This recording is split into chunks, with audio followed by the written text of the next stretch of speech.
We are about 20 k's east of Mudgee on a property called Havilah North. We are a seed stock Angus stud cattle operation and also run some commercial cattle alongside that with a handful of sheep as well. So we work with Jack and myself and Jack's younger brother Harry and his wife Bobby. We're sort of in that phase of life where trying to grow a business and a family at the same time. So it's busy but fun. The succession planning, I think, was probably brought about by a few different factors. Dad was definitely ready for us to come home.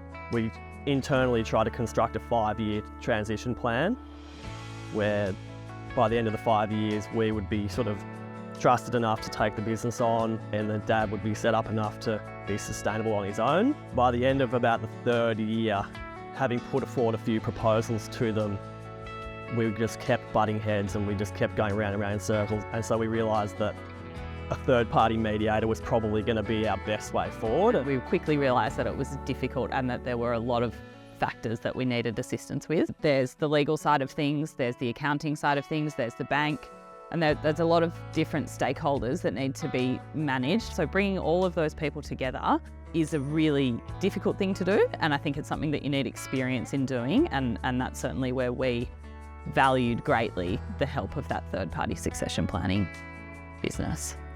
I remember it being quite traumatic at times.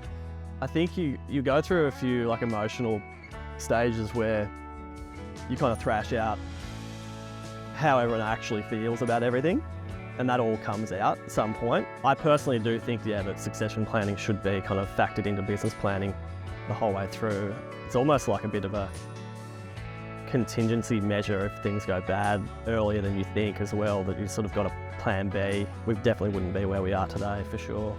I remember Isabel literally asked Dad what he wanted in front of a whole table of people after the second day of the workshop, and he actually just had to say it, and then that was it. That was, once we knew what he wanted, then we made it happen. I think as someone who, coming into this family succession planning as the in-law, I think it's really important that you're involved, if that's what everyone is happy with, and certainly Proactive had the foresight with us to say, we were in a situation where one couple were married and the other weren't, but they said, no, everyone's at the table.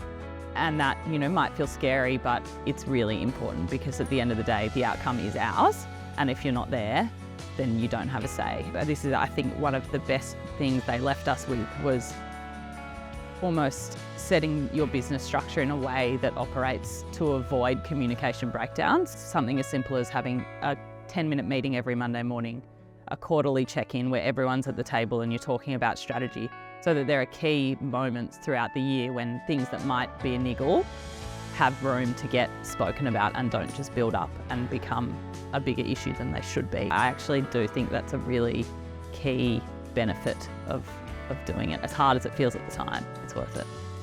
We've got certainty around what assets we own, what parts of the business we own, what we run, what's in our control and what's not.